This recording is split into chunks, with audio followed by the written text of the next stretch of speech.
Menopause Update. This is Gloria with Graciously Gloria, and thanks for joining today. So, when I started my channel just about a year ago, so thank you so much, all of you that have watched my channel, commented, subscribed. So appreciate that.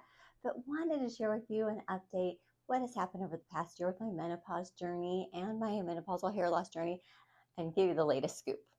I did some changes of hormones. So if you watch my previous video, I talk a lot about my different symptoms of menopause, and menopause really was tough for me in the perimenopause, especially here. I am 54 right now. I'm gonna say I started my perimenopause journey. I started noticing things several years ago. So I would say my late 40s, early 50s, that I could tell lots of different changes. So, I mean, from the hot flashes, I didn't get as many night sweats as some of my friends have, but I got a lot of hot flashes, the dry skin, itchy ears, which is such an odd symptom, moodiness, tiredness, brain fog, and it goes on. But you can, if you like, I'll give you more details on my different symptoms in that video.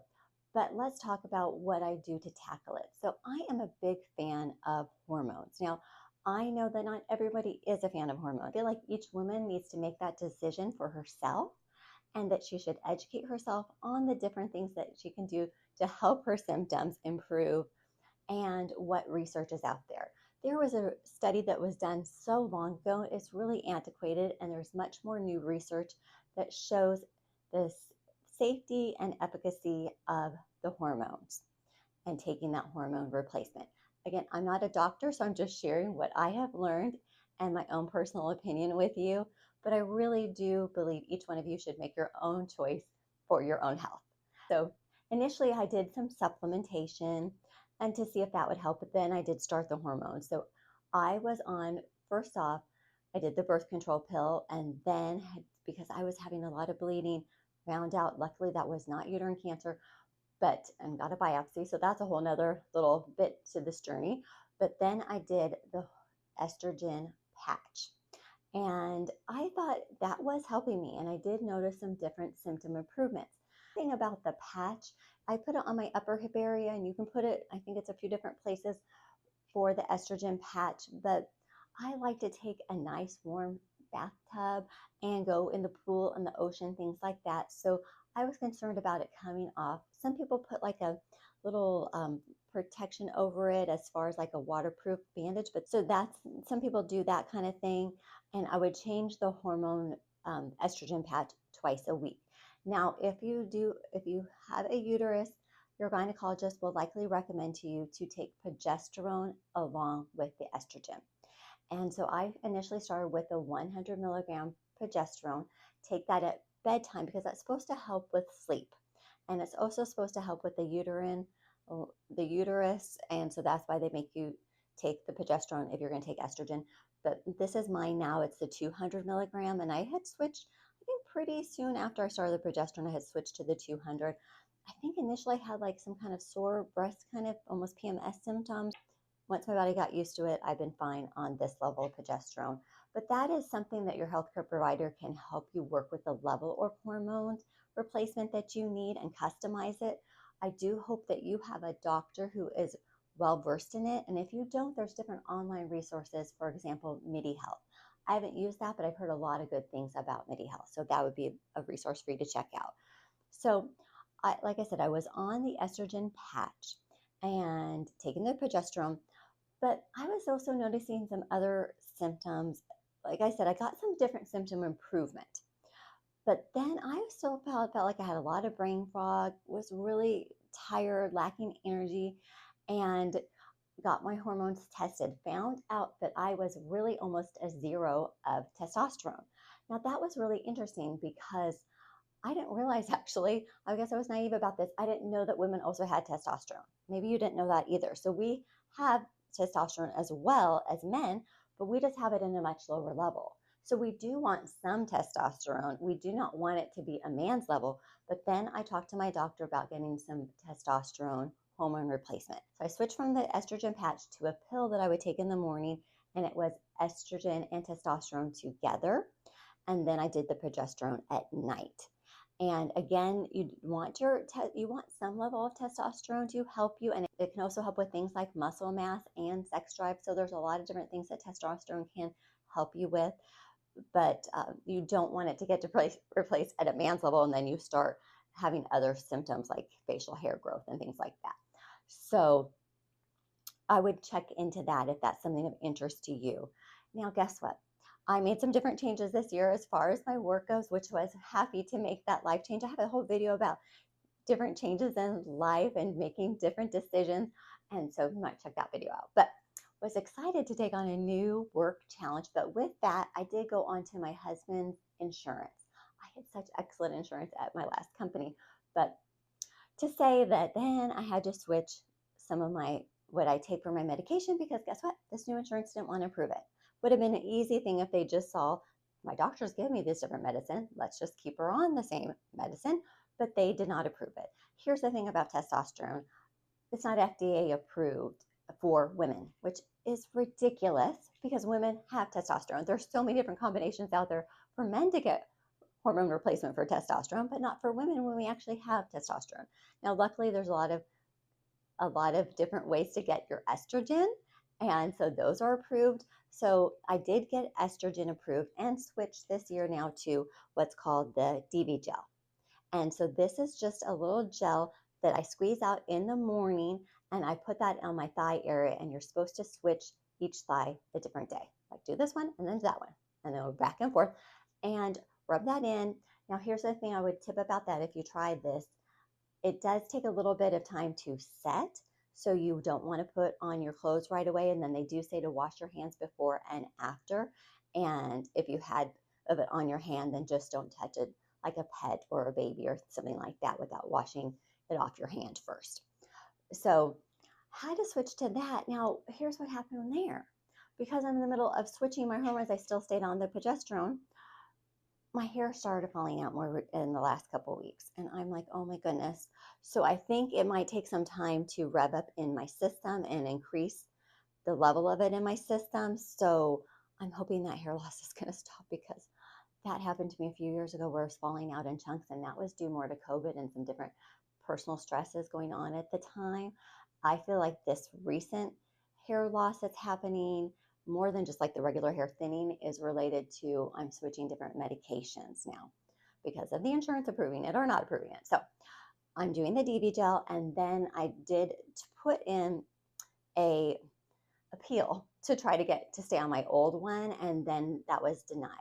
So I am going to look into getting testosterone, but I found out that I'm going to have to probably get that through the compounding pharmacy and just pay out of pocket for that and get my doctor to give me a prescription there. Haven't started that yet, but I'm looking forward to be able to starting the testosterone again too. Now, oh, another thing to tell you about the whole process of not getting it approved is, while that was happening, it could take up to 30 days for perhaps for your insurance as well to decide if they're going to approve your appeal or not. So I found out from my pharmacy I could get an emergency filling.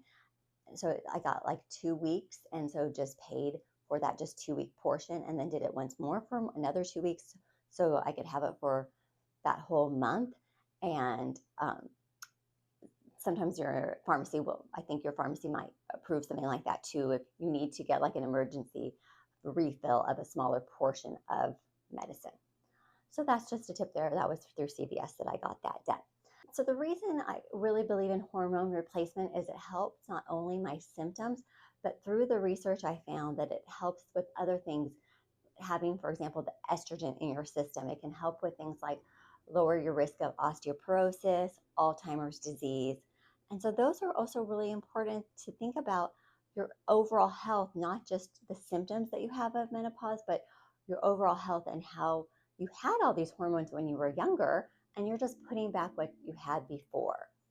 Now, again, I'm not going to tell you to do hormone if you don't feel comfortable with that. There are different supplementation things that you can do, but I am a big proponent of it just because it's helped me so much.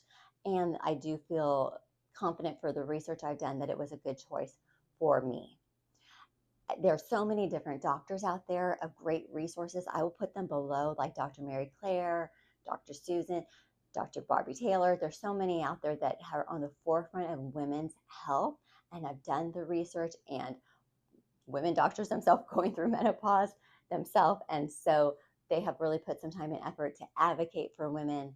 And Heather Hirsch is another one, and really educate us, because do believe on I do believe that education on menopause is so important as women. I don't think that people really used to talk about it as much. And that is kind of sad, because I think that it's something that you would hope like a mother or sisters would pass down. And I'm finding amongst my friend group too, they didn't really know as much about it. I'm excited for my daughter, because I think she's going to be well prepared, because I'm going to make sure she's prepared and make sure she has the tips and resources. And I also feel like her age group is just more willing to talk about things and not be so embarrassed to talk about different personal health related things, and even like mental health. They're not embarrassed to talk about that, and taking away the stigma of that, which I think is good. They should take away the stigma of that. And so I think their generation is going to be better equipped. And hopefully there's going to be more different resources available to them as well. That's a little bit about my hormones that I'm still continuing on. So still a big fan of that. Now, in my last video, I had mentioned that I had just started the vaginal estrogen. Here is the vaginal estrogen. So it's a 0.01% is the one that I do. Let me tell you a little bit more about this. And I'm not going to be embarrassed to talk about this, because I tell all my girlfriends about this, because women need to know about this. So, vaginal estrogen, here's what I found out about it. As you get older, the thin in your vagina thins, and this causes various issues. You can have issues with dryness, issues with friction hurting when you're having sex, like the friction that because of the thinning skin. You can have an increased risk of UTIs. So, several different things, components related to that. And the vaginal estrogen helps that. I'm a huge fan. So I would say if you want to give that a try, what you can do is get a prescription from your doctor, and they give you a little a plastic insert to insert it. My doctor has me do it once a week. I've done some more research, and it seems like you could put it also on the outside skin area of the vagina area. And you could put on the skin area too more than once a week, but the internal, she has me do that once a week, insert that. And then if I feel like a little bit of itchiness or extra dryness, then I just put a little bit on the outside area too. And you can do that more than once a week. I've heard another doctor describe it as like skincare for your vagina. So, okay, that's a lot of talk about vagina and some real truth there to you, but I'm telling you, it has been so helpful. So I'm a big advocate. I feel like even older ladies, and maybe even older ladies, as in like I'm saying like your 70s, your 80s, that they should do it too. And even if they're not as sexually active, let's say, that might help reduce the risk of UTI. So I'm a huge proponent of this, and it does not go systemic. So it only just stays in that same area. So I think even ladies who are afraid of systemic estrogen can find the benefits from vaginal estrogen and love it. So that's my biggest thing from this year that I want to share with you, because I just tell everybody, because I'm not embarrassed to talk about it, because I feel like it's been so helpful, and I'm just a big fan of it. So there's that. Now, what are some other things related to menopause? And I talked about in my last video about like dry skin, dry hair. I'm going to say some different symptoms that I still notice is the brain fog, because I will be forgetting words. And here's a really random thing. I will remember things by the first letter. I'm like, you know what? That's like begins with the letter T. And then it ends up being kind of a game between my husband and I. I'm like, it's the letter T. And then he guesses, and I'm like, oh, you got it. You got the word. You got the word. And it kind of becomes a game, because I can't remember the whole word, but for some reason things are alphabetized in my brain. That's a little thing about me here in menopause, and forgetting certain words. And so, but hey, I try to make it into a fun game with my husband, and that's how I handle it when I can't remember things. And you know what? I'm going to tell you, like 99% of the time, I do have the correct letter that it starts with. So that encourages me. And some other things related to sleep, that they say that the progesterone was supposed to help with sleep. I can get to sleep, but sometimes I have a hard time staying asleep, and I still will wake up at 3 a.m. quite often. And here's a few things that I've added because we had moved last year, and so where we live now, I feel like I'm hearing more noise as at night, and I'm such a light sleeper. Ever since I became a mother, I wake up just like that. If there's a sound, because I'm like, oh, mom mode, somebody needs me, somebody needs me. And even though my kids are adults and people don't need me in the middle of the night like that, but I still have like that, like Hawkeye awareness about me. So a few things that I have added this year on the nights where I wake up and I feel like I can't go to sleep, or in the just the beginning of the night I can't go to sleep, are these little earplugs. These are just from CVS. So they just, you squeeze it into this little thing, and then you put it in each ear. And they're actually, fairly comfortable. I'm not going to say they're the most comfortable. One ear, the longer I have it in there, it kind of irritates that ear a little bit, just feeling it more, but that does help the sound. And then another idea too is, if any light is bothering you, is to get a little mask. So I have one of these that I keep in my travel bag for my long haul flight. You could check out my long haul flight video if you're interested in that, but I got myself another one in this like fun little light pink shade to keep at my bedside table, and so that can block out some light for me if light's bothering me. So I really want to try to induce like a nice sleepful area for me. It needs to be warm. Now for you, maybe you run hot and you want your bedroom colder. They do say actually colder is usually better for people to fall asleep. For me, I tend to run cold for the most part, so I need it to be warm for me to go to sleep, and I like to be all comfy cozy. So that's important. But then sometimes all of a sudden I'll wake up in the middle of the night and be a little bit hotter. But at least I'm not getting the hot flash, and I don't have the night sweat. So that is good. So, but that kind of helps a little bit with as far as my sleep goes. And then I wanted to talk to you a little bit more about my skincare regimen. I think I should do a whole separate video on that. But to go through perimenopause, then menopause officially is 1 year if you haven't had your period for more than 1 year. And sometimes in that perimenopause, you can get your period even more often all of a sudden, which is strange. I didn't, but I have a friend that happened to. So 1 year, that's when they say you're postmenopausal, is if you have a whole year that you haven't had a period. But then you're going to be postmenopausal for a long time. And hopefully you live a very long time. I hope that you all do.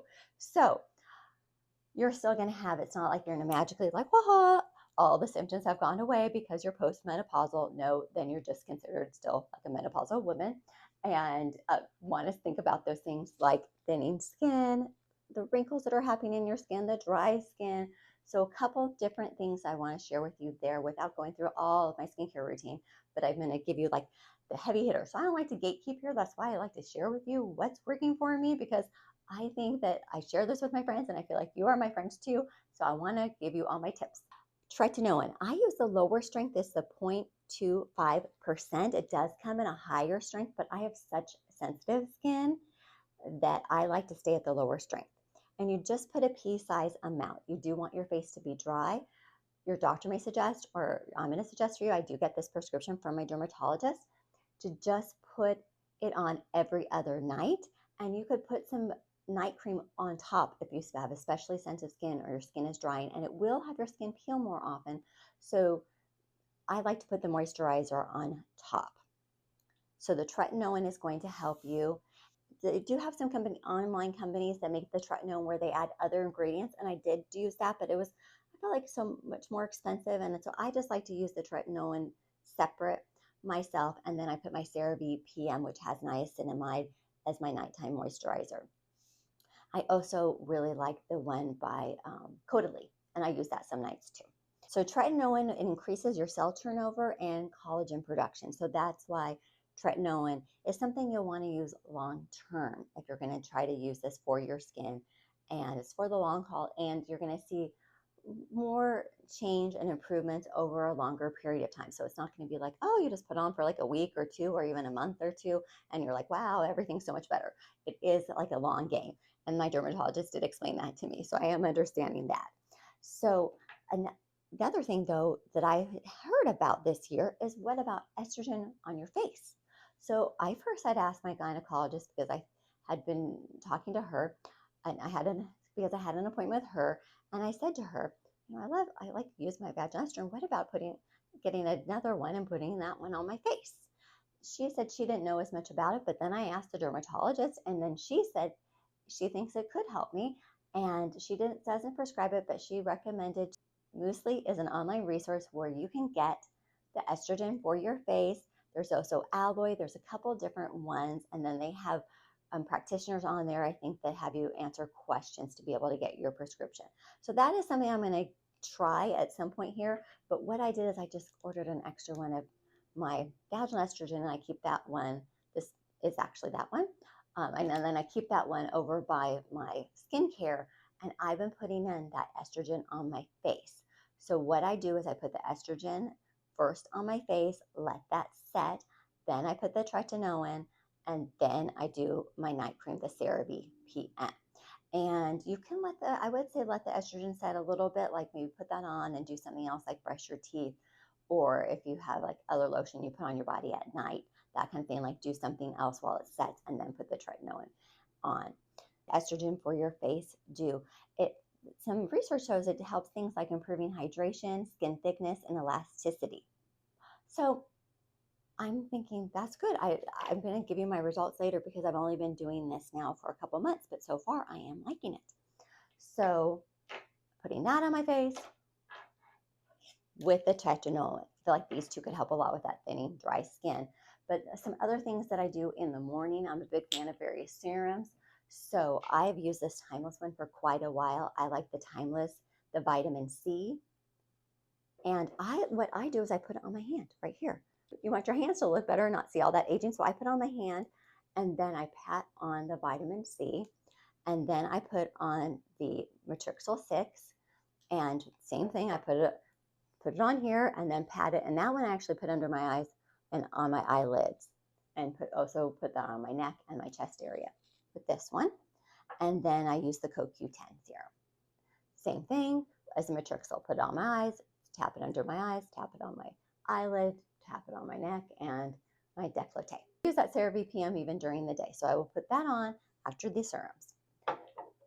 I think that's really helped with the skin, for my skin, the dry skin and the wrinkled skin here in menopause. That's really helped me, and I'm a fan of that. What about a little bit about my supplements? I have tried various supplements this year. I've been on kind of some like supplement journey because I had some other health issues this year. So if you saw my last video, I also had talked about I was having migraines. So then my migraines were really bad. I was getting them once a day. Then they put me on various medications. I tried like 5 different medications. This is a whole nother story. But I was getting what they have vestibular migraines. And then I went to vestibular therapy. Anyways, found out a few supplements that not just only help with my menopause, but also could help related to my migraines. So these are ones that I am a big fan of taking. Related to that is magnesium. I've tried different brands of magnesium this past year, but Thorne is a good brand. And this one I do the vitamin D. And I think, again, these magnesium and vitamin D help with so many different things in your system. So I think everyone could benefit from this, but it also has helped me, I think, in my migraine journey. Also, CoQ10 can help too, and it can help with things related to your skin. I also found it was good for neurological things and helping with my migraine issues. So I take this one of the CoQ10. So those are some that I take. Then I had added, I don't think that I necessarily get enough fiber. And that's one thing I had talked to this nutritionist about, and she had recommended that I increase my fiber by taking some psyllium husk. So I do that as well. So those are some of my supplements. Now I had tried some other supplements. I tried that AG1, but I got a headache from that. I don't know, other people are huge fans of that. So I decided that one wasn't for me. I tried those gummy ones, Groon's gummies. They actually kind of taste good, but then that made me constipated. So, I mean, TMI there, right? But I'm just going to be honest with you. Some of these didn't work for me, but I saw other reviews where these things really helped people. So I just decided instead of taking like a big multivitamin like that, I'm just taking my individual ones, and that's kind of what I'm going to be doing for now. And then I do still believe a lot in collagen. So collagen really does help your hair and nails and your skin and your bones, all of these different benefits to collagen. The Sparkle Collagen is the one that I was taking, and I liked it because it doesn't have a flavor. Now, it does get a little chunky sometimes when you're stirring at the bottom. So That's the only thing there, but I liked that it didn't have a weird smell or taste to it. But what I just got, and actually literally just came in the mail today, this one is by Dr. Mary Claire and her company, and I'm a big fan of her. So I thought this one is a little bit more expensive, but I'm going to give it a go. And it's called the Skin and Bone.